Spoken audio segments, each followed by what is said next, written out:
See, I'm riding high, whoa. Kind of broke the city, y'all, so I got fire, I got fire, I got fire on it. I got fire on it. See, I'm riding high, I got fire on it. I got fire on it. Partner, let's go out for the sun. My name is Amanda. And I'm Kristin. And we are the Exorcisters. So sit back, relax, and let's get creepy. Welcome to another hype episode, and this one's especially hypey. Mm-hmm. Most definitely. People have been really excited for this one. And that little song you got in the beginning there, I've been listening to that on repeat in my car on Spotify. It's so good. It is so good. And it's that you get a little taste of it from what we gave you, but there's like a beat drop later, and you should really go listen to it. So the guy that did it, he basically just does all these remixes for free on YouTube. He's really awesome. His name is Chris Smalley, and you can find him at chrissmalley1980@gmail.com, and his YouTube is Sick Beats, so you should check out the rest of that because it's really, really good. Yeah, there's some pretty good stuff on there. He did it just based off of the trailer music too, so he did that back in like December. Really? Before the movie actually even came out. I loved it. Thank you for introducing me to it. It's so good. Yeah, I really wanted to do something like that, but copyright's touchy. Right. So, but yeah, you should check him out.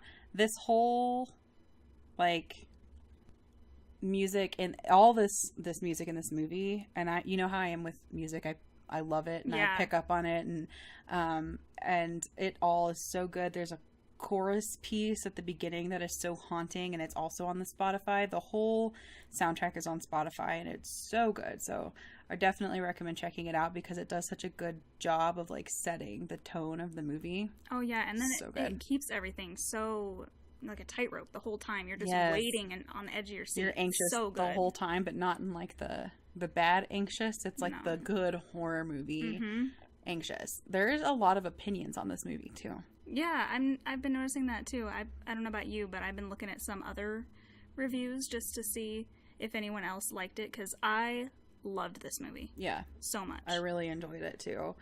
And it's interesting because I'm in a couple like horror groups on Facebook and follow some, Instagram and Twitters we're horror movie people, and there's a community, and people are really, it's like 50-50. They either really liked it or they really didn't like it at all. And which wasn't that like Get Out also? Yes. It was polarizing.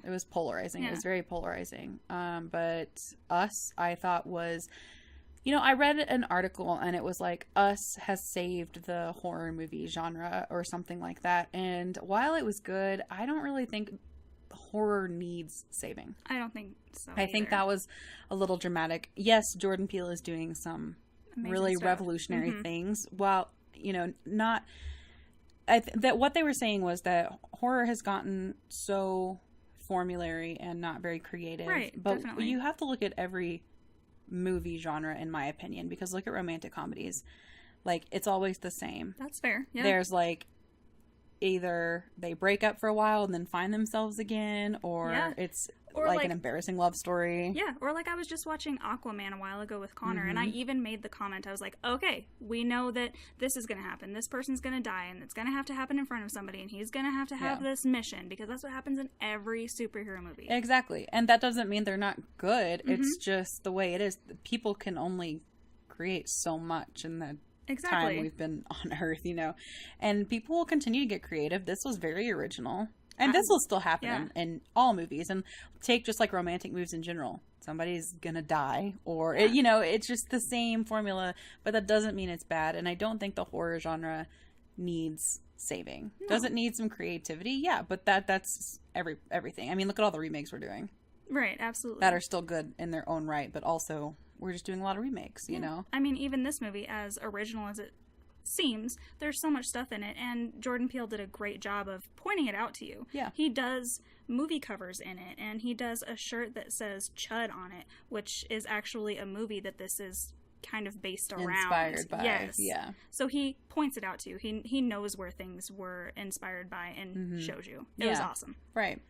There will be spoilers moving forward. So if you have not seen this, we do basically a scene-by-scene walkthrough and kind of talk it through. So if you haven't seen us, I know I've said this a million times, but out of all the hype episodes we've done, I really recommend you watch it first.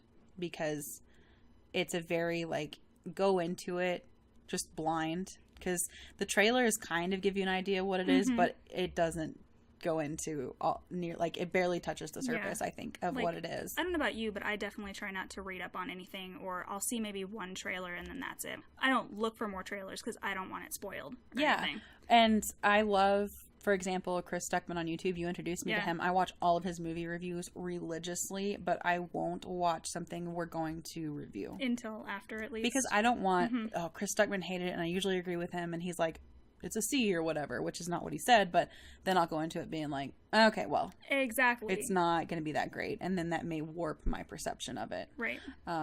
But I didn't really know what this was going to be about. I had no idea what kind of scare factor it was going to be, and I was kind of nervous because you never know what you're getting yourself into when you go into a theater, you know? So I was really surprised by how much I liked this movie. I agree. I absolutely loved this movie. I feel like this is going to be an amazing year for horror movies. I just keep seeing what ones are going to be coming out, and it's great. And even The Prodigy, I said it was my favorite so far. Now Us is like competing with that. So I don't know. It's going to be tough. Well, we were even talking today about how The Prodigy was one of those. I was like, not even, if we hadn't been doing this podcast, I probably wouldn't have even gone to see it because it didn't get a lot of attention. It's not like it's in a big franchise like The Conjuring. It was just kind of one of those one-off horror movies that I was like, yeah. But then I watched it and I was really glad I did. So, and I would have probably gotten around to seeing Us eventually, but I probably wouldn't have seen it in theaters. And now I'm going to go see it in theaters again because this is definitely a watch twice kind of movie. I wouldn't have even gone the first time. Honestly, I liked Get Out up until the end, and it just ended so abruptly I was over it. And so I wasn't a big fan, honestly, of Jordan Peele's stuff just from his first one. So I wasn't even going to go see it except for this podcast, and now I love it. It's one of my favorite movies now. I agree. Me too. So the movie opens, first of all, you get this scene of these rabbits in cages, and this, like I talked about a minute ago, this haunting chorus is so good, and it's so creepy. And it goes on for so long. Yeah, and it's not to the point where you're like, okay, let's move on. You're like, oh, this is something important. Yeah, but that's the point. It feels like a nod to 80s and 70s and 80s horror movie music. I know I've commented in the past, like with The Exorcist, that stuff was amazing, and it kind of draws in that. It's great. And it's not just like dissonant sounds, just like hitting you over the head. It's these are very complex choral pieces and percussion. There's percussion and all these deep sounds that are kind of nuancy, and it's just wow. Like the composer did such a good job with this, and you don't know what's going on with these rabbits yet.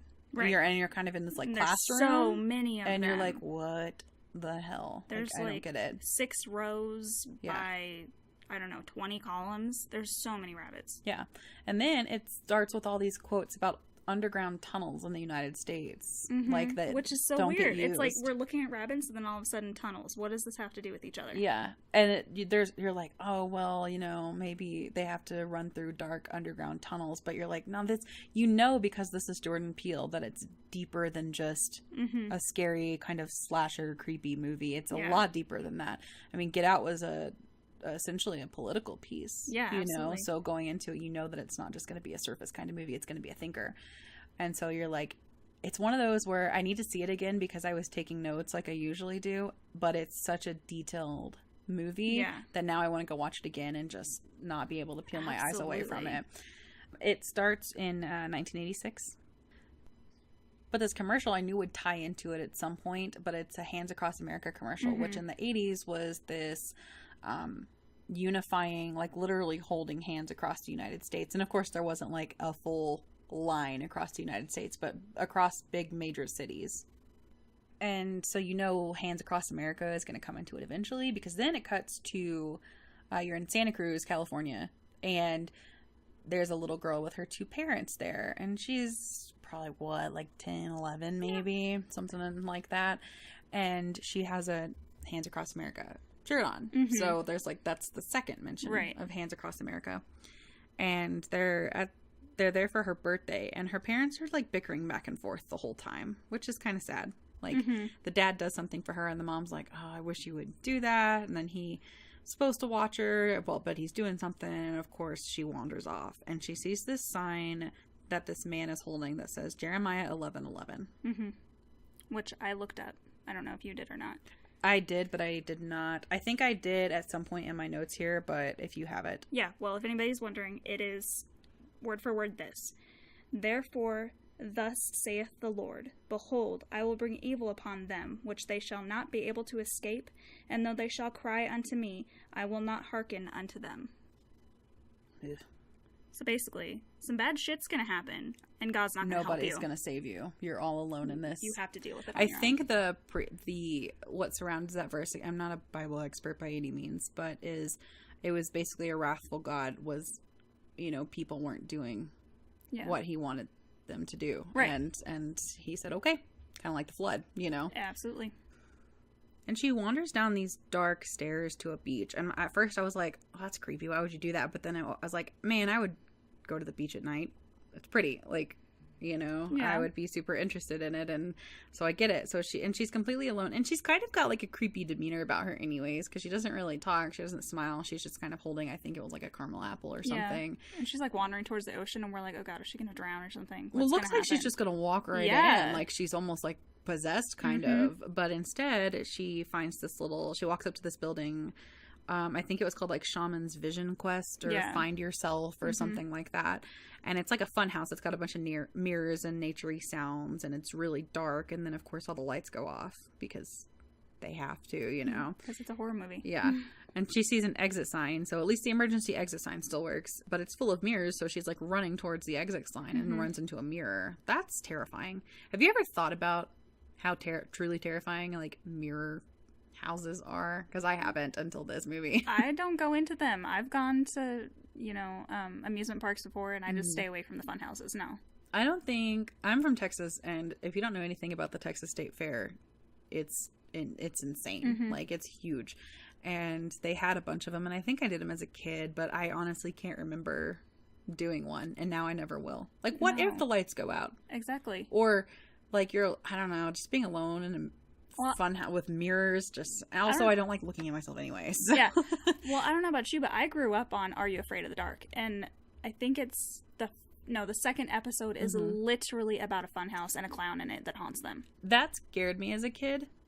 So like I watched a couple episodes and I only remember little images, but there was one that scared me so bad, and it was about like a monster coming out.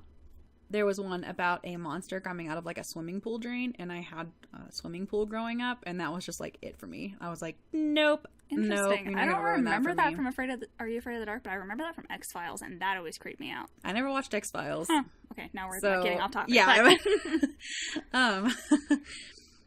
And she's whistling. I think it's Itsy Bitsy Spider. Yes, it is. Okay. I didn't write it down, but I'm like hearing it in my head. I think that's Itsy Bitsy Spider. And she's trying to keep calm, and I wrote good on her for like trying to. She's smart to do that, because I think I would just panic and just stand in a corner and cry.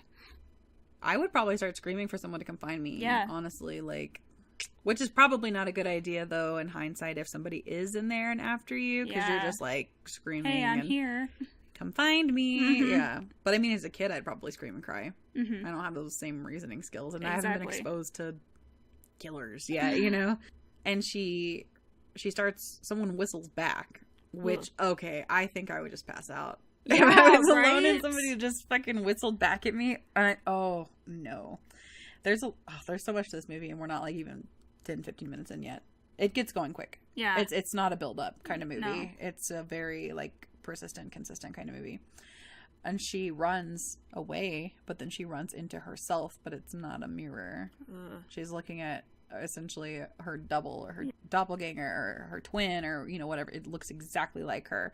Same, I mean, everything is the same. Same hair clips and things. And then it cuts to the present day, and they are at this family is at this they're on their way. Sorry, hold on. This family is on their way to their beach house or their vacation house, I guess you could say.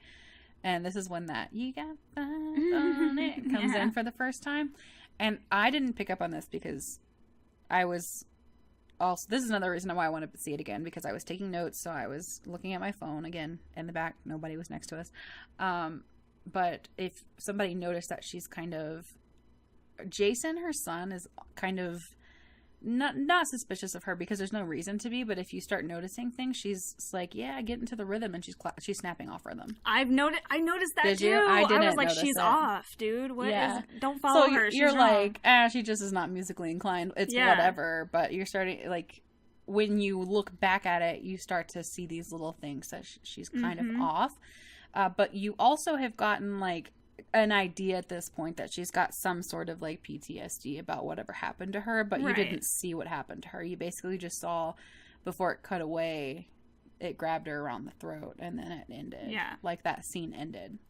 So, you got this family of 4 on vacation, and they're sitting around, and they're just, like, talking, but they bring up going to Santa Cruz Beach, and the mom... her name is Adelaide, immediately hell no. Gets really hesitant. She's like, we're not going there. She eats that strawberry, by the way, for, like, ever. Did you notice that? No. She eats the same strawberry and little tiny bird bites for, like, the whole scene. That's probably... I don't think anything that Jordan Peele did in this movie was unintentional. That's true. And also Lupita Nyong'o is the actress. I'm sure everything they did was intentional. Maybe to try to, like, she's weird. Yeah, look at it, you know? Exactly. So she's clearly very hesitant. She does not want to go to the beach. And then it cuts back to her family in the 80s when she was a child. They've obviously recovered her, and they're at a therapist's office. And, you know, something has happened to her. Some change has happened to her in that fun house. You don't know what it was, but they're at a therapist's office. Yeah. And the therapist says that she's suffering from some sort of PTSD. And they're like, she was alone for like 15 minutes. Mm-hmm. That's it. And she's like, well, something happened. Yeah. And they're like, well, how do we get her to talk? How do we get our child back? And she's listening to all of this. Yeah. I think I would have that conversation maybe on a different day. I don't think I'd talk to my kid's therapist when my kid's there, because kids are a lot more perceptive than we get them credit for. Well, I feel like that's almost every drama and every horror movie that has a child in it that goes to a therapist. They're always sitting in the waiting room and can hear everything. Yeah. Every time. Stop. Mm-hmm. Especially if you've got a creepy kid. Yeah. Stop. They're absorbing that information to use against you or to learn how to assimilate back into, you know, whatever. But it cuts back to present day, and they obviously have a good husband and wife relationship. But I will say that she really does not want to go to this beach. And I think at some point, you know, if somebody's that uncomfortable with something, you say, okay, clearly this is something deep. Yeah. And he doesn't catch on that. And he just guilts her into letting the family go. Like, oh, I guess we won't go to the beach or have fun or something like that. Yeah. You know, and so she's like, okay, whatever. But she says they must leave before dark. And then she goes to find Jason. And he's, how old do you think Jason is? Like 10? Yeah, probably 10, 11. Like 10. And she wasn't sure where he is. And this kid's creepy. He wears a mask the entire, he doesn't have it on, but he's got it like on his head the entire time. He's not like creepy like you think he's going to do something. He's just like kind of weird. Yeah. And she goes to the basement to find him, and she comes across some of her old stuff that she starts going through. And you see Jason puts this ambulance in front of this like closet door because it locks and gets stuck. And he gets himself locked in the closet. So she gets him out, and she's like, you can't, That's why you don't do that. Yeah. And then you hear this, like, honking. And which is awesome. I love this dad. He's great. God, Brad went with us to see this, and so did Connor, but I was looking at Brad, and I was like, oh my God, if we ever have kids, this is going to be my life. Like, that's like Brad to a T. He's like, thinks he's hilarious, makes really lame jokes. Like, he's going to be like the cool, lame dad, you know? So I was like, that's fucking you. The boat's name is called Crawdaddy. And it's this, like, rickety ass. Like, the motor stops, and he's like, oh, they told me how to do this. And he just starts beating the shit out of the motor. But again, nothing that this movie has shown you so far has been, it's all intentional. Yeah, there's reasons like, the stupid, we're seeing scenes. It. Yeah, exactly. These are not pointless scenes we're seeing right now just to get to know the family. These will be used later. Exactly. So the next day they drive to the beach, and Jason is so funny. He's like cussing, and they're like, dude, stop. But he's just a weird kid. And when they get to the beach, you can really tell the mom, she's struggling. Oh, yeah. Hard. Adelaide is really struggling with this, like, experience or PTSD. And that little, like, funhouse is still there. Yeah, it's got a new name now. It does. But it's still there. And I get that there's, like, a boardwalk carnival right above it. It's just a weird placement for it to be, like, down on the beach, kind of on its own. That's what I thought, too. It should be up with everything else. Yeah, and it's not like there were people clamoring to get into this funhouse. So I mean, I guess if it's not electronic and you don't... Well, it was, though, because it was making sounds and stuff. I don't know. It just seems, like, weird to, like, pay for electricity for something that... I don't know. It just doesn't make sense to me, but that's not something the movie needs to explain. I was just like, why is that still there? But it has a purpose, obviously. And then you cut back to the 80s and her parents are fighting about her being gone again. And she's just sitting there, like, listening. And at some point they say something about her dancing again. And she really has clung on to, I need to dance, I guess, to be normal. So that's something that comes back later. But the family gets to the beach and someone is being loaded into an ambulance before they even get out of the car. Yeah. And this someone has a sign that says Jeremiah 11:11, and I said it was the same spooky hobo dude. And then the scary chorus music starts again, so you know it's the same person or a successor, but I'm pretty sure it's the same person because they've aged. Now the building is called Merlin's Forest, so they've given it a cute little wizardy twist instead of just like a... we gotta keep it away from the Indian stuff. Yeah, right. And they meet up with another family, and, you know, they're all talking, and the mom tells the other mom she has a hard time communicating, and you can tell that because this other mom is talking to her, just like having a conversation, and she's also drinking wine, and Adelaide won't drink any wine, and she just tells her, you know, I sometimes have a hard time talking, so you can tell she's not very social. And at this point, you're kind of like, well, she was shaped by whatever this experience is, and she's also right back in the triggering, like, where it happened, so it makes sense that she's a little off and kind of jumpy, you know. I love this other mom, though. I feel like this is gonna be us someday as parents. We're just gonna be on the beach drinking. Yes. It's gonna be great, except we'll have a lot easier time talking to each other. Right. Jason's over with, like, they have 2 twin daughters, the other family does, and then of course his older sister, who's probably like 14 or 15 maybe. And he says he's going to get up and go to the restroom. And when he walks out of the porta potty, he sees a man in a long, grungy, like, trench coat standing with his arms out. And it kind of looks like a cross. With bloody fingers. Yeah, with blood just dripping off his hands. And then Adelaide realizes that Jason isn't in sight, and she panics, which, fair. I mean, even if you don't think that some weird supernatural double of yourself is hanging out, losing a kid at the beach is no fucking joke. I definitely need to watch. I need to watch this again because now that you just said that, I just put it together. I was like, oh fuck, this started this movie is starting. Yeah, exactly. And I hadn't noticed that the first time I watched it. Obviously. Yeah. Again, it is such a like go You've see gotta it watch twice. it again. Yeah, I'm going to. I didn't have time to see it twice before we recorded, but I'm definitely gonna go see it like on a Tuesday, like evening when the tickets are really cheap at Cinemark. You know.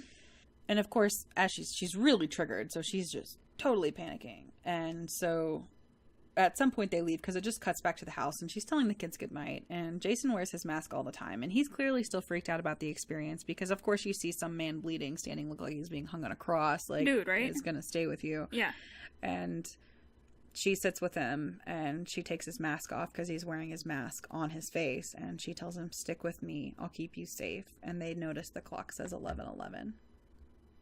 He's like, he's like, look, and they look over and it's 11:11, but it's not like the cute, like, ooh, make a wish. It's like, she's like looking through his desk and she finds he drew up a picture of the bloody-handed man at the beach, and she is so freaked out. So when it cuts back to her and her husband in the bedroom, he's trying to like plan a fishing trip, and he's like sprawling out on the bed while she's staring out the window. Come get it.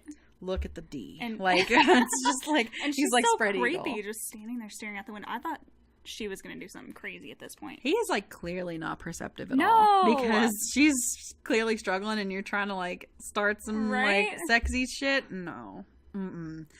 And he figures it out though. Like he's talking about fishing and trying to get sexy, and no. She tells him she wants to leave because it's too much for her to be in the place that they're in, and it feels like there's a black cloud hanging over her and she doesn't feel like herself. And then she tells him the story that there was a girl that looked exactly like her, and she ran as fast as she could away from her, but she feels like her whole life she's felt that girl is still coming for her. And she says since they've been there, all these coincidences have started happening. And she feels like as these coincidences are happening, like she's seeing the same thing she saw in the Bible verse and like all these things, that the girl is getting closer and closer as this keeps happening. And she's like literally shaking when she's talking about this story. So her husband is finally seeing, okay, this isn't like a she'll get over it kind of thing. This is like a severe mental trauma that happened to her. Once again, this stuff is happening so fast. Yeah. That we don't have any pauses. It's not like at the end of the scene they don't go to sleep and it comes the next day, because the next thing is they freak out because their son's just standing in the doorway saying, there's someone in our driveway. Yeah. And the lights go out. Yep. And so you're like, oh, here we go. Yeah, it's starting. It starts fast. Yeah. And Jason comes in and says there's a family in the driveway, and they look, and there is a family standing there, and Adelaide immediately calls 911. But he's like, no, chill out. Like, it's fine. I'll just tell him to leave, whatever. But it doesn't matter. She's already made the call. Yeah. Like, thank God-ish. It doesn't come to help them, but... I mean, at least, when you... I guess if you're going to talk about horror movie formulas, most don't. They're like, oh, there's a creepy family, I'll just go outside and, hey! And especially the men in horror movies never believe it, never call the cops. Yeah. They are always the big tough man who can go fix this. I'm going to handle this. And Adelaide's freaking out because the cop says they're like 14 minutes from them. And she's like, that's not enough. Like, that's way too long. Yeah. You're not going to make it. Because she is like, they're here to kill us. Yeah. Period. There's no question about it. They're not just trying to be creepy. It does give you, I've heard it compared to The Strangers a lot, but The Strangers... The Strangers, funny games, so many things like that. Yeah. But The Strangers, one of their games was fear, building up that fear and suspension. But this family that's just standing outside, Gabe goes outside and tells the family to leave, and Adelaide tells Zora, her daughter, to put her shoes on, which is really smart. So fucking smart. And that comes into play. Once again, nothing is left out. No. Because she has to run. And she is a runner. So in the beginning, when they're kind of sitting for their first little dinner, track. Yeah, they're talking about her like wanting to pursue track and all this stuff. So she's like, go put your shoes on because you're going to have to run. And which... So fucking smart. Yes. Like, she doesn't say that to the son. But throughout the movie, I assume he already has shoes on. I'm assuming. But she just knows the daughter needs them. Yeah. That's her thing. So smart. She, Jason can hide and you can run, and so she's kind of playing to her family's strengths there, I feel like. And Gabe finally gets freaked out when the family won't leave, and he comes back inside and he asks Jason for the bat, and then the family just scatters. Yeah, they run in different directions, and you're like, oh fuck, like, oh my creepy God. Run, like one of them's on all fours. Yeah, so the fake son of this family is like on all fours a lot. He's like he's very animalistic, and him crawling around and stuff is terrifying. And they're like climbing trees really quickly, and of course everybody inside, they're all huddled together and kind of wincing and crying, and which I love. That mom is like, we're staying right here all together. Yes, we're prepared right here. Nobody is splitting up. We're here together. And they start whistling the Itsy Bitsy Spider, and this family is not, they don't communicate very much, except for the fake mom is what I called her in my notes. Red, though, as we will call her. None of them can actually talk. Except for Red. Yeah. Yeah, she's the only one, but everyone else can make like grunting noises. Yeah, they're like the dad's like, oh. It's like a calling kind of like and a very primitive type of communication. But they're smart because one of them finds the key in the little fake rock outside. And so they just unlock the front door. The woman that can talk. Yeah, right. And they all have these gold scissors, but Red walks in with these gold scissors, and the whole fucking family gets inside. And they don't fuck around either. No. They're not just like tapping on things and scratching windows. They are coming for them, and they are coming quickly. That is their mission. That is their directive. That's what they're there for. I love that this movie doesn't play around. Like, it happens now. Yep. There's no waiting. Yep. And the real family ends up just sitting on the sofa. It's like they know that they're not going to be able to just like fight or outrun. They just sit on the sofa, And then the fake family, or the doppelganger family, stands and sits in front of him. Yeah. And the real father got hit with the bat, so he is like crawling into the living room, trying to pull himself. So one of his legs is fucked up. Yeah. And they just like casually light a fire. The fake family, you know, Red does, and like I said, fake Jason is like very animalistic, and he even has like a dog-esque mask on, and then Red talks about her being a shadow and basically being jealous. She says that everything that they have been through on the surface has happened to them, their shadows as well. But it's always like a creepy turned around version. It's not like the same, like she mentions when she gave birth on the surface, and what it was like giving birth to these basically monstrosities, as she's basically referring to them as. Like she, you know, got married on the surface, but underground she didn't have a choice, and it was kind of forced on her. She didn't get to pick her prince, and then the girl on the surface had a C-section, and the other one had to cut her baby out by herself, and stuff like that. It's just horrifying. They're like living the same lives, but one is in like a modern world, and the other one is in some sort of like almost alternate dimension, it sounds like. And she talks about how she hated the girl so much for so long until she realized that the shadow was being tested by God. So there's still some religious things coming into play. And Gabe asks what they want, and Red basically says that they're tethered together, and she physically then tethers Adelaide to the coffee table. And then the fake dad drags Gabe away outside, all like and over this like broken glass, because one of them busted through the glass door in the back, and they're separating them based on, you know, you've got real Zora, and then you've got shadow Zora, or tethered Zora, and then you've got real Jason and tethered Jason, and the same thing goes for the parents. So they're each like, this has been planned. Like, these kids, these fake kids are ready. Their eyes are on the real kids, like their prey that they're about to track down. And Adelaide tells Zora to run, and so Zora just starts fucking running down the street, and then Red sends fake Zora after her, and the tethered Zora is like ready. She even gives her a head start. She knows that she's fast. And the Red talks about fake Jason, or tethered Jason, having a temper, and then Adelaide tells Jason to show fake Jason, show him one of your tricks. And then Red tells Jason and then her son to go play. Yeah. Creepy. Yeah.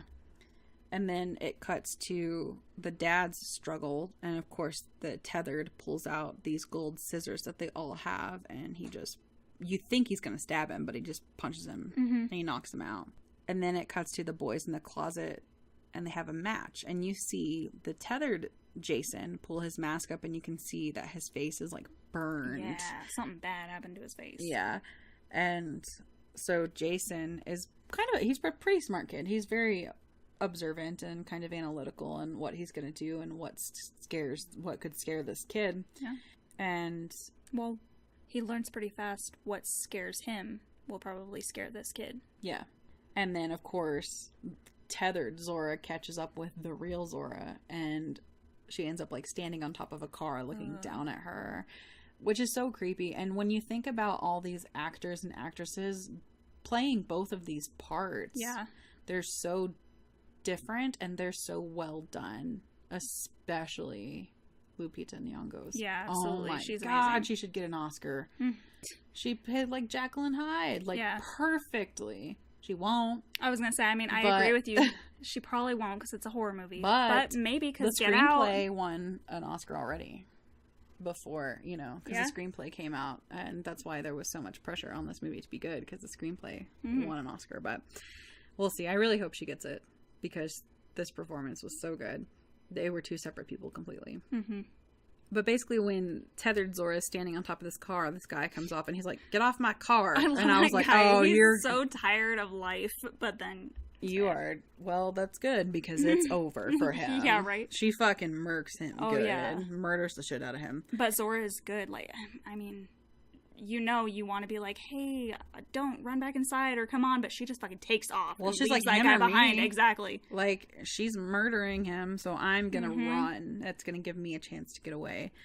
And then the moms are staring at each other again, and then Adelaide asks what she wants, and the shadow says they want to take their time with the family because they've basically been planning it for a long time, and she calls it the untethering. And then she pushes her face into this glass coffee table. It starts cracking underneath. Oh my god, I cannot believe how hard she must be pushing her face in there. And then it cuts to the dads. It's like going back and forth between what's happening to all these families and their untethering processes, if you will. And the tethered dad takes Gabe out on the boat, the crawdaddy, whatever. And he's in a trash bag, and the motor stops, and so tethered dad is trying to get it to start again, but Gabe jumps up and starts beating him with the bat because the tethered dad brought the bat on board. Knock him in the water.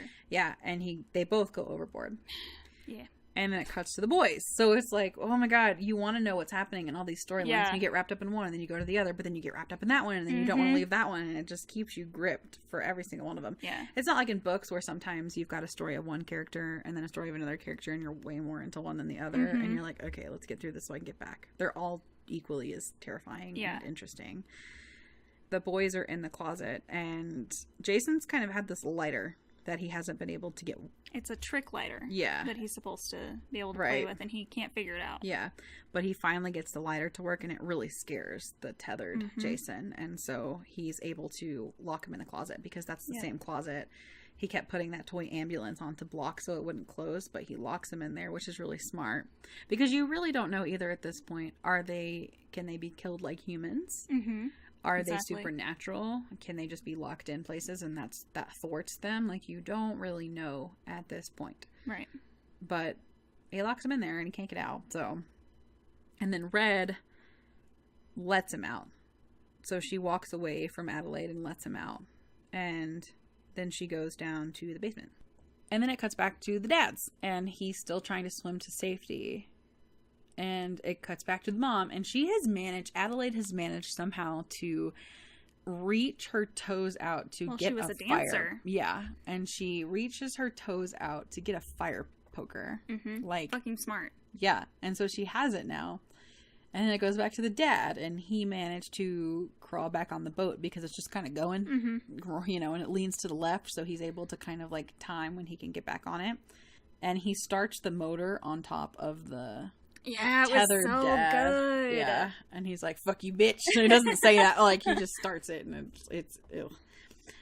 Adelaide's able to release herself, and the family Zora runs back to the house. Jason has gotten out of, he locked the other one in the closet, and then the rest of the fake family that came back, they went downstairs. So the whole family is back together, and they hear the dad honk the boat. Mm-hmm. So they run to get in the boat, and then they are going away, and they see the other family on the dock. And I would be so relieved at that. I don't think I would get out of the boat. Just stay in the boat. Exactly. It's fine. We'll just wait. I don't know what's going on, because you don't know like who these people are, what they are, why they're here, other than is it just their your shadows. Family? Is it everyone? Who knows what's going on at this point? But if they're a part of you, let's say, then it could be argued that they are knowing what you're doing, is something Adelaide says later. Like, they know what we're thinking, they know where we're going, because they're part of us. Yeah.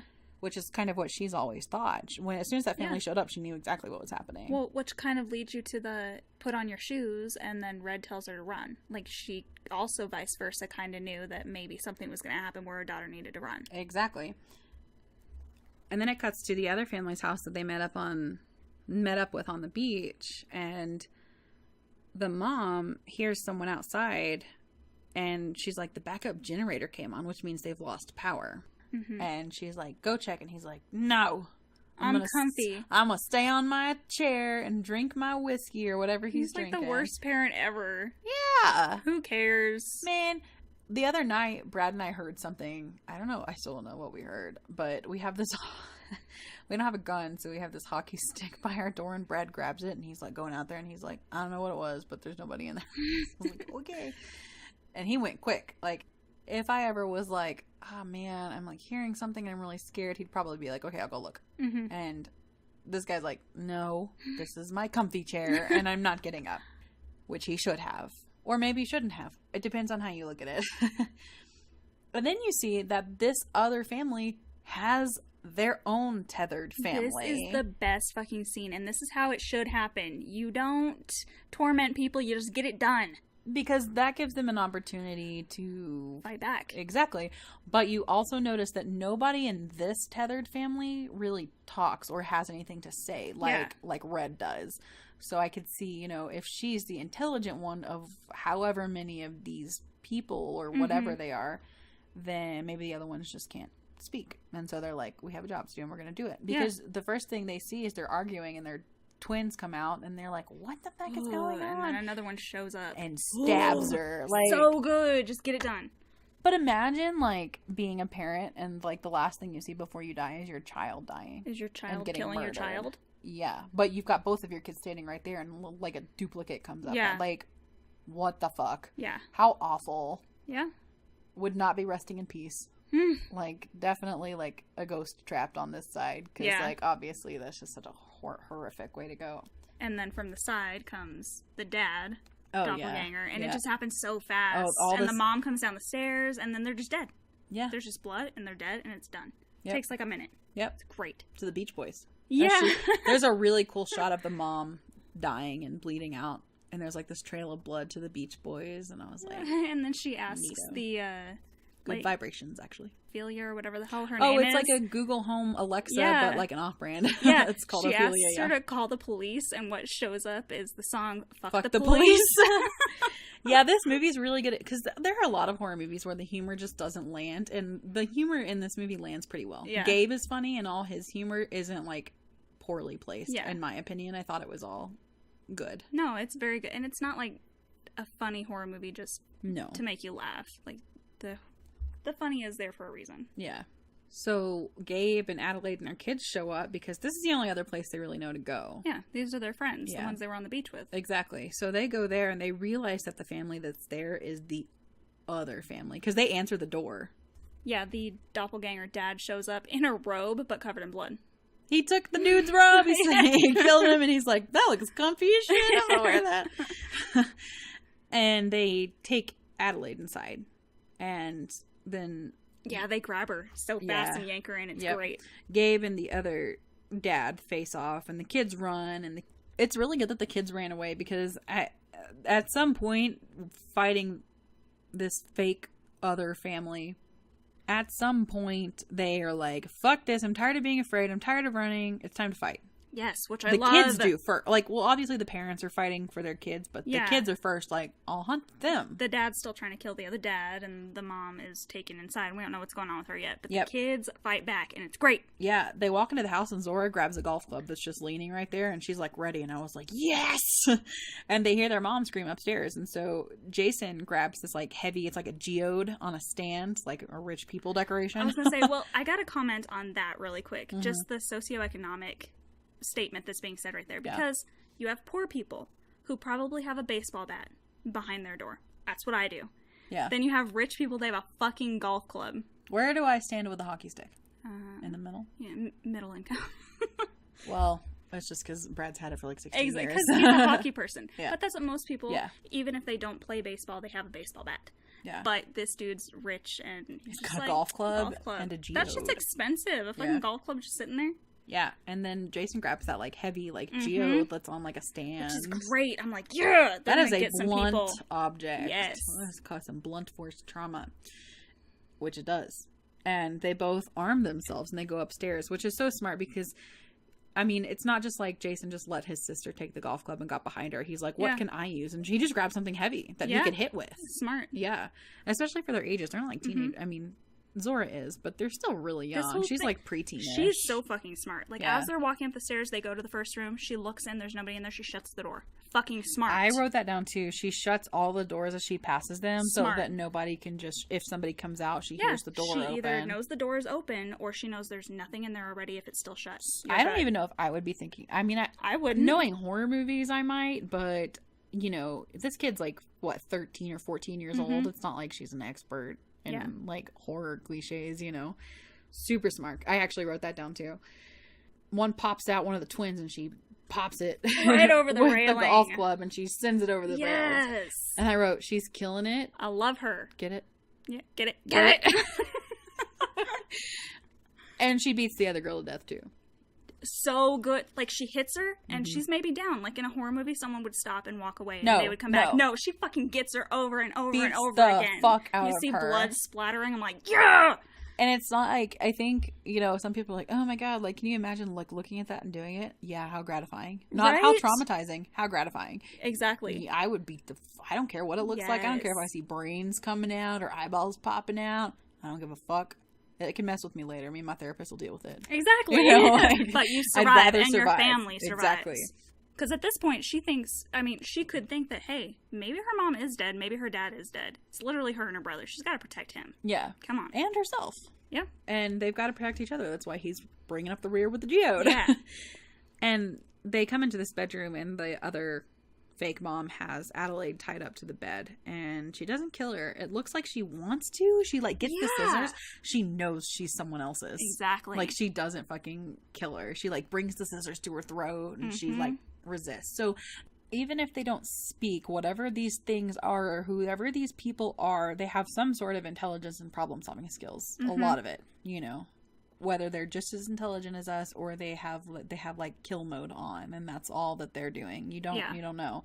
But instead of like cutting her throat, she like drags the scissors across her own face, and it's like, why? I wonder why she did that. Like, I was kind of thought maybe it's because she wants to kill her so bad that she needs to hurt something, so she hurts herself. Yeah, or maybe she's just trying to be creepy and prove that she's like, I'm badass and we're gonna kill you, or I don't know.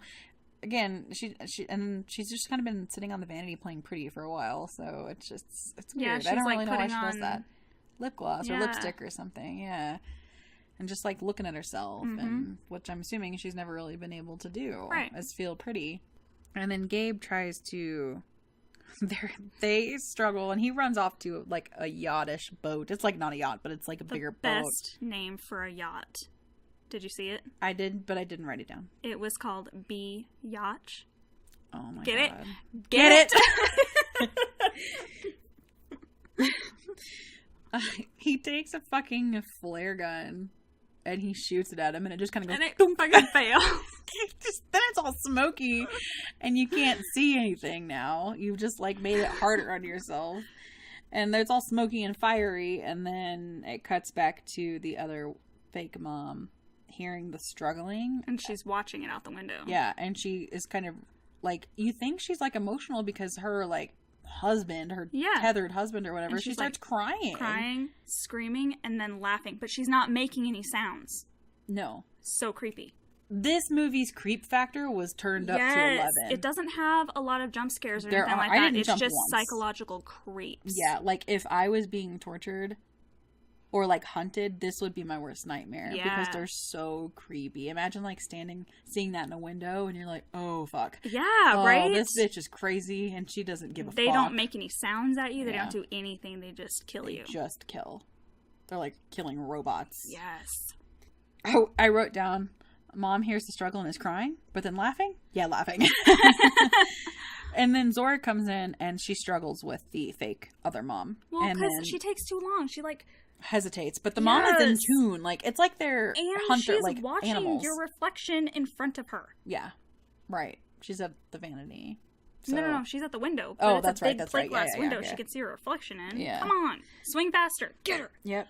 Run in there, guns ablaze, her golf club ablazing. But she doesn't. She like prepares, and then it gives the mom time to swing around. They're very agile. Yeah. They're like crawling up trees like it's nothing. They're flipping and doing cartwheels and shit. Yeah. Yeah. They're like literally, it looks like they've trained for nothing but this. Right? Like, I mean, I guess if you don't have anything else to do. Yeah. And Zora, of course, starts struggling with her, and then Jason beats her over the head with his little geode. It was great. Mm-hmm. He did good. Yeah. And then Gabe survives. And I love the mom is panicking so hard because her daughter is like dying, and she's trapped to the bed and she can't move anywhere, but she is somehow managing to get her body up and over this thing as much as she can. That's like good parenting acting right there. Like, if your baby is in danger, you will get to them. Yeah. It's great. Yep. It wouldn't surprise me if she was like, okay, I'm just going to rip my hand off. Literally, like, right? That's it. She doesn't have to, luckily, because Jason is like, it's beating time, you know? And Gabe survives. He comes inside, and now they're all badasses. They've all fucked shit up. They have a kill count. They're like, okay, all right, we're going to fight, and we're going to win. And they're sitting at the kitchen table trying to call 911, but the lines are too busy. Like, they can't even get through. And Jason asks how many of everybody are there going to be, and that's just kind of like an epiphany moment.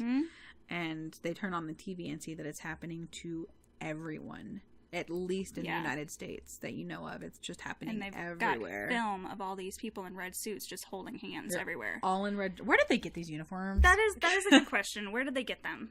And the scissors. Yeah. You don't know. It doesn't answer everything, but it doesn't really have to. It's just kind of like, where did okay. But they show, like, a reporter even watching someone in a red suit going to join these people. So what did he just do? Yeah, and then eventually someone comes at him. Yes, someone, like, walks around the van to him, and then the video goes. Yeah. And so you know this is happening everywhere. And they're forming human chains. Yes. Like, they're literally linking hands, like the Hands Across America. Yes. And they're just forming these chains across streets and bridges. And even later you see the beach and the ocean. Obviously not that far out in the ocean, but the shorelines, I guess I should say. And so Adelaide's like, we got to go to Mexico. We have to go to Mexico. So that kind of tips you off this Hands Across America thing. This is only happening in the United States. Like, you know, so she's like, let's go to Mexico because we'll be safe there. And they're just like, no, we're just going to stay here because, you know, it's safe and there's food and stuff. And Gabe says we need to trap them. But it's like, how many can you trap before they're even if the original one that didn't want to kill you doesn't kill you, somebody will. Especially if they're all in on it together. They're not going to leave normal-ass people just walking around. Also, this is not a safe place. It's plate glass windows all around you. Yeah, it's one of those rich people with glass houses kind of. Where are you going to hide? Beach houses, yeah. And Adelaide says they've been planning this for a long time and they have the upper hand and we need to run. And so they go to get the keys to Josh's car, which was the other dad. Well, first they get up and you see that there's been the body that she knocked over the railing is laying on the table, dead. Oh yeah, they're just like hanging out. They're watching TV over her dead body, just laying there. It's great. And then when she goes back to get the keys, that body's gone. That body's gone, yeah. And it gets up and she just beats her over the head with a frying pan. And then stabs her. Yeah. And then... that her son sees. And it's kind of creepy. Weird. Yeah. They're struggling, but she kills her. And yeah, he's like, whoa. Mom's weird. Yeah. Again. Yep. Fake family is back. Yeah. Zora has to drive because... Adelaide has those basically like handcuffs on her. They're long, but she still is limited in her motions. Yeah, and the dad, his foot's all fucked up. Yeah, he got like busted in the knee or the foot or shin or something. He can't drive. And so Zora has to drive, and she tells them all to buckle up. And she tries to hit there's the fake Zora standing in front of her. And she's like, I'm going to fucking hit her. And so she just guns it. And she tries to hit her. But then she jumps on top of the car and stabs through the sunroof. And then through the window. It's like, how sharp are those fucking scissors? Well, not even sharp. How sturdy are those scissors? Yeah. Because that's really thick glass. Yeah. Like, that shit takes, like, rocks coming at it. Like, And finally, though, she's stabbing through the windshield. And she, like, brakes really hard and throws her off. And throws her off up into a tree. Yeah. It was so great. And she's like all twisted and shit. Yeah. Adelaide gets out of the car and finds the fake Zora hanging from a tree. And she doesn't stab her. She's like, goes to like, she still has her fire poker. And she's like, I'm going to, just go see. And she's like looking at her with all this sympathy. Well, she thinks at this point that she can maybe reason with them. And no, you cannot. Yeah. But she tries. And at first I was like, okay, so she doesn't want to kill it because it looks just like her child. Right. But then you're also like, so you find out later, like, she's one of them. She doesn't want to, that's like her people. Yeah. I'm sorry to jump ahead like that, but we know there's going to be spoilers in this. So exactly. I need to talk about it. I think she didn't kill her because I feel sorry for them. And she doesn't, she's going to die on her own. And so she doesn't want to. So now we got 1 down, 3 to go. Yep. And 2 down. The dad's down. Oh, yeah, the dad's down. You're right. There's the Adelaide takes over driving, and then it cuts to daytime, and there are so many bodies. It reminded me of Bird Box, how there were just bodies littered all over the streets of people just getting killed. Oh yeah. And they see their car on fire because they're not in their car. They see their car on fire though, and then the fake Jason, he's like, it's a standoff. He's like, come and get me in front of this like flaming car. Yeah. And then Adelaide gets out and she thinks that she can reason with him. Yeah. Cannot. She like is like, here's my hand, come with me, but he just walks into the fire. And Jason realizes it's a trap. Get out of the fucking car, it's a trap. Yeah. And then he's so smart. I love this part. Yep. Before he walks into the fire, the reason Jason figures it out is because he takes off his mask and he just smiles at the real Jason. And Jason's like, it's a trap, and they all get out of the car. And then the Jasons hold their hands up and back away from each other.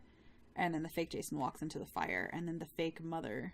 Well, it's great because the real Jason, like, leads him. Yeah. He seems to realize that they're connected, and he just, like, puts his arms out and he walks backwards, and he makes it so that the fake Jason walks into the fire. Yeah. Smart fucking kid. These kids are so smart, and I love that. Yeah, they're figuring things out really quickly. A lot of times there's stupid kids in movies. Not these. Yeah, they're great. Really, nobody in the family's stupid. Just some, dad's like, what the fuck, and he just kind of gets this raw, like, fight, but the kids are very, like, reasonable. And as he's walking backwards, Red steals Jason. Yeah. She shows up just standing there all creepy. And then he's gone. Yep. And then it cuts to the carnival pier, which kind of brings us full circle back to the beginning of the movie. Because it started out at the carnival pier. It didn't start out at the, like, fun house that all these problems started. Right. Which, can I comment on something that I think I just realized? Okay. 1, I wondered, why is she down there by herself? She didn't bring her family with her. 2, I was like, because there's a whole chain of people standing there in these red suits, and she's like almost approaching them to get to this funhouse. Are they going to attack her? What's going on? And now I'm realizing that first she probably went down realizing that they wouldn't attack her because she's one of them. Ooh, there's so many things. I want to rewatch this. And she doesn't want her family to know that she's one of them. And she knows that if she goes down there and confronts Red, that everything's going to come out. Yeah. Oh. And, this movie is so good. There's so many layers. She walks down the stairs and sees the dozens of fake people linking hands. And she goes in and she opens a door and a bunny comes out. One of those rabbits that was in the cages. And she goes down. There's some electrical operations rooms. Which makes me think of, like, very blatantly, you're going down the rabbit hole, Alice. That's right there. That's what somebody wrote in an article I was reading. And they're like, and then down the rabbit hole. And I was like, wow. Yep. A lot of intelligent calls in this movie to other films and works. Yeah. She finds these tunnels. So we're back to the tunnels under the United States that are not being used, supposedly.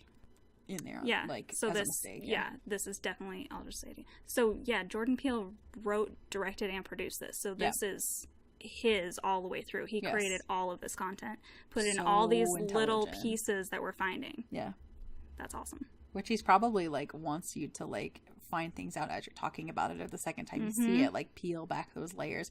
The first time you're just trying to take it all in. Yeah. The second time you know the plot, and so you can kind of look for other things. Yeah. I mean, I would assume I haven't seen it a second time, but just talking about it, you're like, okay. Yeah. I didn't make the connection the first time, which I probably should have. She doesn't want her family to go down there because she's going to be outed. But at this point, you don't really know that that's exactly what it is. Right. You're kind of putting these things together now because we know. She finds this room with an escalator, and there's only one escalator, and it just goes down. Yeah, which is weird. Well, that's like, how is she descending into hell? That's kind of what it looks like. Yeah. And, you kind of find out that there's this whole, like, community of doubles, basically, of everyone. And you can only go down because they don't want them to get up, is kind of what I took from that. And there are rabbits all over the floor. So they were in cages, but now they're just all over the floor. And there are these really long hallways. It kind of looks like a high school in a way. Like, because they have lockers and stuff. Yeah, but they're not. Didn't they have some though? Wait, I think they did because there's classrooms. It looks literally like a high school. Okay, just that's tunnels of high school, and like dorms. Yeah, with bunk beds and stuff. And it cuts to. Oh, that's where I was remembering the lockers were in the rooms with the bunks. Yeah. Okay. I remember lockers. And it kind of cuts to Zora and Gabe finding the line of people, and they're like, holy shit. Mm-hmm. They like come around this corner, and there's just all these like red jumpsuits holding hands. They're behind them, luckily. But are they going to get them?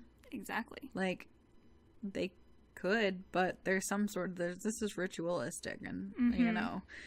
And then it cuts to, I love this whole scene, to Adelaide walking into a classroom, and Red is drawing people holding hands on the blackboard at the front of the room. And Red says how it must have been nice to grow up with the sun.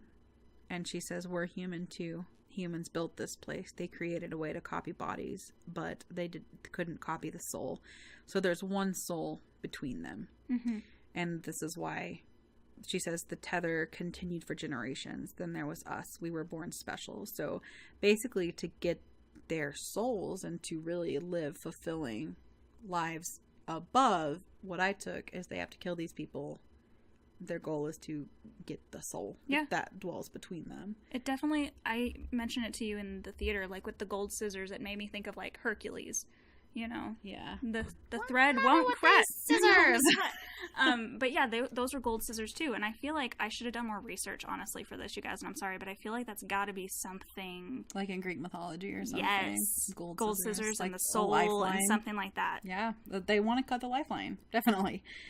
And she said it shows everything that we do above, like I say, we as in like people do above ground, and they have to do it in the tunnels, but in almost like a torturous, tedious way. Yeah, like a miming. Like they show people on a roller coaster and they're just shaking and like moving side to side. Could you imagine how horrifying that would be on your body, like your blood pressure and stuff, if you didn't know what was happening? And it shows, like, she says that they could only eat like raw rabbit, which is why all that rabbit is down. How'd they get those rabbits? You don't know, but it shows this couple at the like carnival or whatever, or the boardwalk, and they're like sharing like cheese fries or something, and then you see the two down there and they're like eating this like raw and you can tell they really don't want to. And there's the rabbits and they're like screaming and stuff. It's really bad. It's not a good scene, but it's like real fast. Yeah, and it's got a good point. Yeah. And Red says, God brought us together that night. You could have taken me with you. Years after the miracle happened, I saw God and he showed me my path. The tethered saw that I was different and they knew I would deliver them. I began to prepare. So you kind of knew this, but Red started all of this because of that experience. And she basically planned a revolt of the tethered. And she says, I didn't just need to kill you. I needed to make a statement that the whole world would see. It's our time now. Our time up there. Which, by the way, is from Goonies. Mm-hmm. Which is great. 80s movie. Yes. Even in the beginning, when they're on the boardwalk, the very beginning, her parents are there at the carnival. Someone makes a comment of, they're filming a movie over there. That's a nod to Lost Boys, which was in Santa Cruz. Yeah. Okay. So. And then she says, if it weren't for you, I would have never danced at all. Mm-hmm. And then they literally... I love this scene. It is so well choreographed. They literally start dancing around the room. Like, Red is very graceful, while Adelaide is trying to counter that, stay away from her. But she's so precise, and Red is so precise in all of her motions. It's a beautiful, frightening, terrifying scene. Which is even, like, once you know what happened, it makes even more sense, because she's the one that could dance before. She's the one that actually wanted to dance. She's the human being that was good at it, wasn't just going to do it so her parents thought she was better. Yes. And Adelaide really tries to, like, hit her with the fire, because she's still got the fire poker, like, over and over. And Red just keeps, like, doing these twists and ducks perfectly. She doesn't even try hard. Like, it's so easy for her. She's so coordinated. Mm-hmm. And every time it kind of hurts Adelaide. She, like, hurts her. And she runs out in the hallway, and Red is just sitting there. Like, because she has danced out of the room, and Red's just sitting there. And Red, she's so graceful and so scary. Like, this is probably one of my favorite, like, horror movie villains, monsters, creatures, killers, whatever you want to call her. She's probably not my favorite.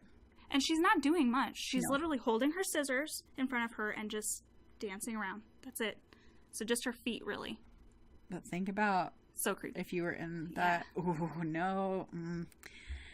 And she's thwarting her and hurting her with master precision. Like, she's not, like, maiming her, but she's, like, she'll just, slight like, little reach cut out. or, like, wax her. Yeah, so... And all of a sudden you'll look and she's got more bloody spots and you're like, what just happened? She's, like, taunting her, but also, like, I am going to kill you. And it keeps flipping back and forth to when she was a little girl dancing also. So sometimes you don't always see everything. It's real choppy. Showing her, like, performing. Good choppy. Both performing above and what the performance below looked like. And Adelaide stabs her with the poker. And they're in this, like, dorm room against this bed.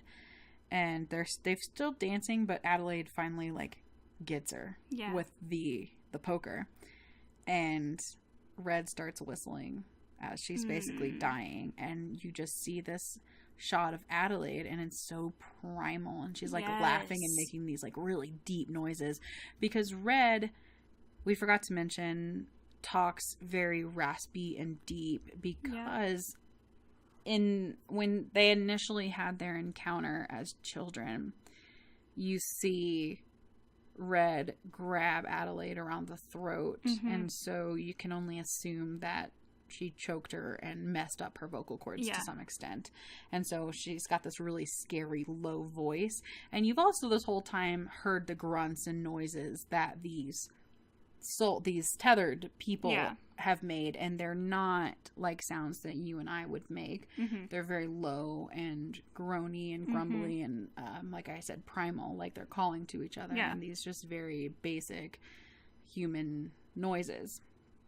And you get that from Adelaide when she has won. She's, like, laughing, and it's very low and scary, and she's, like, making these weird grumbly groaning sounds, and you're like, what the fuck? And you're like, did they change outfits? You're like, did I miss something? Like, what has happened, you know? And she finds Jason in a locker she chokes her first. Oh, yeah. She takes, because she's still handcuffed, since she's got this chain between them, and she takes that chain and she literally breaks Red's neck. And Jason is in the locker and watched this whole thing. So now he's watched his mother kill 2 people. Which, in, like, maybe necessary, but that laughing and, like... he watched her do that whole thing. Yes. Yeah. And it cuts back to them. They get away in an ambulance, which is kind of funny because that's what Jason was using that toy to stop the closet with. I don't know if that's a thing, but maybe. And they drive away in an ambulance, and it's kind of in a daze, and Jason is just, like, looking at her, just and staring at her. Fucking knows. He knows that this is not... I mean, can you say it's not his mom, right, though? when it is his mom? Because it's the same person that he's known his entire life. Yeah. And Red was the enemy, you know, to them, was trying to hurt them. And so I get that he's, like, really freaked out, and he doesn't trust his mom now, for good reason. But also... she's still the mom you grew up with. She's the mom that gave birth to you. So, yes, she was one of the tethered originally. But you see them, you know, this is when it cuts back to her parents talking to a therapist, and she's taking in all this information because clearly she's new to being up there. So she's absorbing all this. And you see it shows her being taken from the fun house when she was a child. And... so they swapped. And Jason knows, and he puts his mask on, and it ends with him just glaring and putting his mask back on, but not before right before the credits roll. You see the line of all of them just sprawl across the United States, and you see all these helicopters flying above them for the Hands Across America. Yep. Which you actually see at one point in the movie that t-shirt that she was wearing, that Hands Across America, is almost their altar to a god. Yes. They worship at this. Yeah. So they're basically doing a religious rite to them. Yeah. And so now that you kind of sat through this movie, you know, so Adelaide and Red.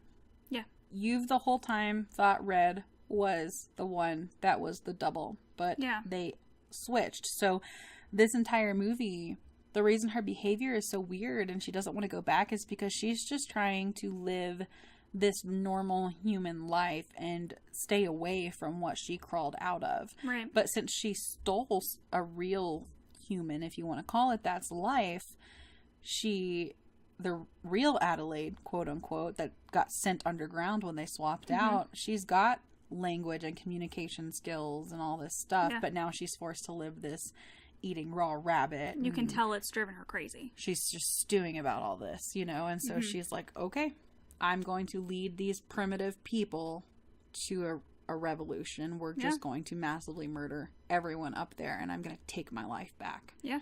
And fake Adelaide, I guess if you want to call her that now that we know, wins again.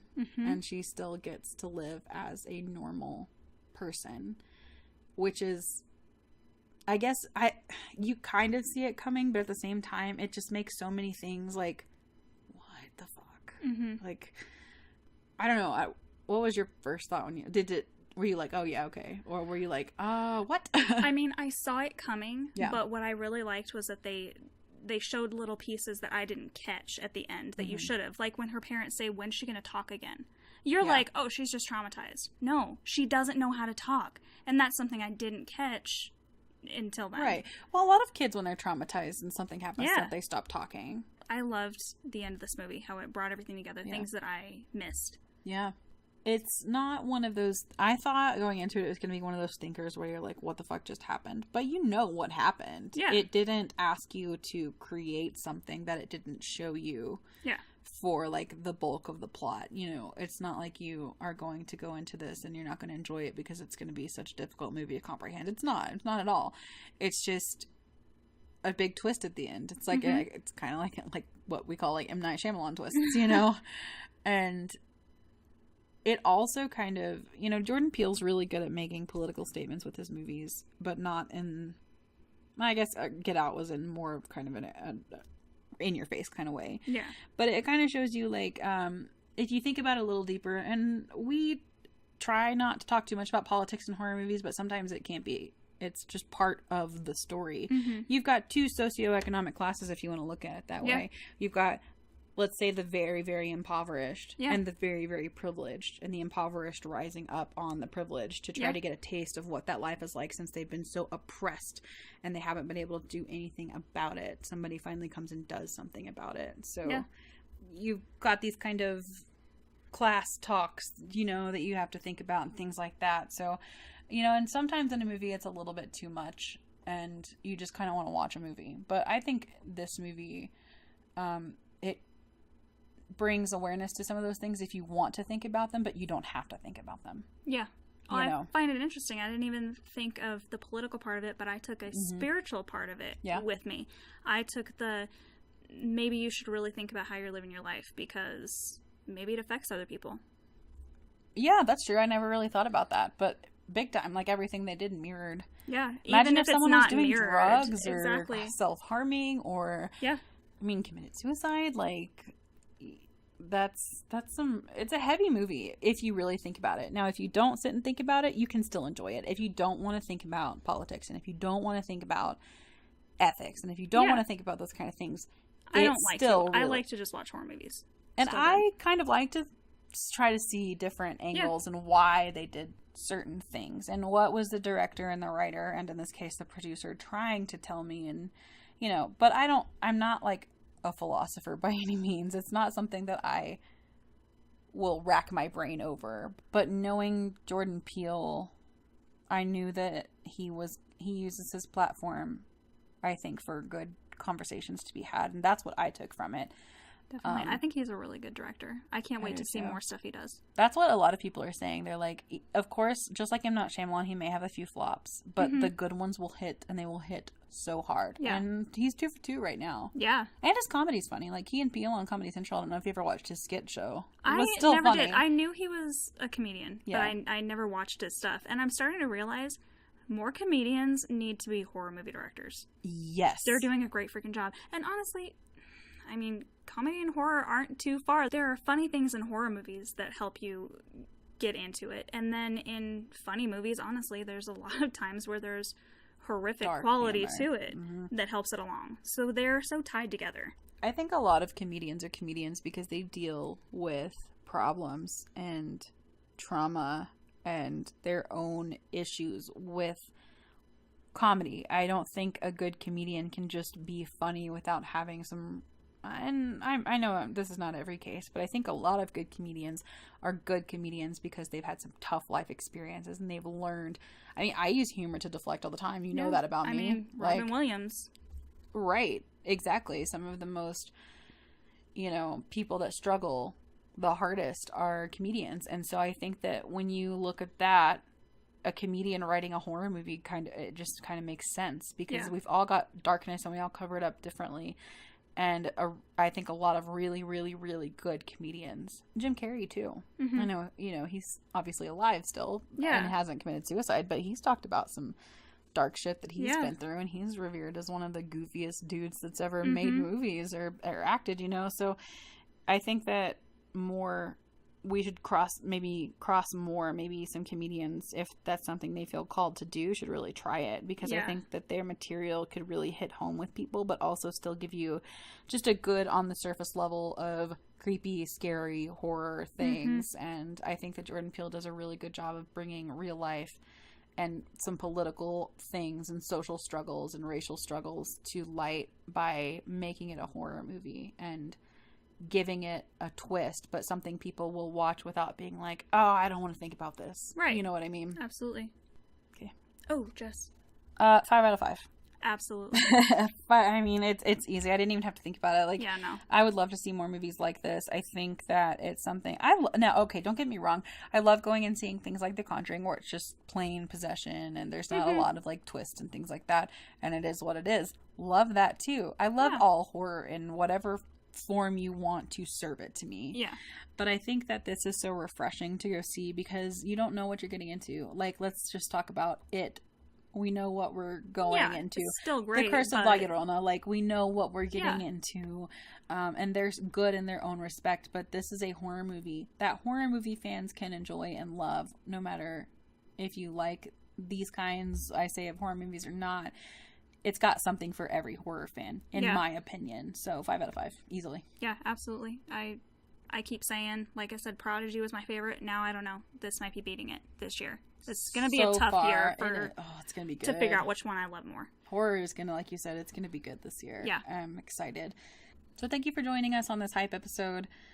Before I plug our socials, I really quickly wanted to talk about, we love creepy, dark horror things, but one of our best friends, her name is Jessica, and she's been listening to us, and she listens to us every single time we upload, which we appreciate so much. We love her. Yes. She has an Etsy shop, and it's called Blake Everly Co. So Blake is Blake, and Everly is Everly Co. on Etsy. And she makes little girls onesies, rompers, dresses. Yeah. And she has a lot of cutesy ones. But here's where my horror mamas out there, she will make you anything. If you want a cute little onesie with Jason Voorhees hockey mask on it, she will make it for you. Heck yeah. So don't be, if you're real grungy kind of badass kind of mom, don't be put off by that, because she's got your cute frilly girly stuff, but she'll make you anything you want. If I ever have kids, I'm gonna have a whole Star Wars line of handmade clothes. So check her out. She's got an Etsy shop, and like I said, we really appreciate our friends and family, so we would love to support them in their endeavors as well. You can follow us on Facebook and Instagram at The Exorcisters Podcast. You can follow us on Twitter at The Exorcisters, and we are available via email if you would like to shoot some movie recommendations, tell us a story. If you've got any experiences you want to share that we might be able to talk about, hit us up at theexorcisters@gmail.com. We love doing these hype episodes, so if you guys have any that we're missing, we'll probably hit the big ones this year, but if there's any indie ones that we miss, email us. We will go see it, yep, okay? Definitely. Until then, stay creepy.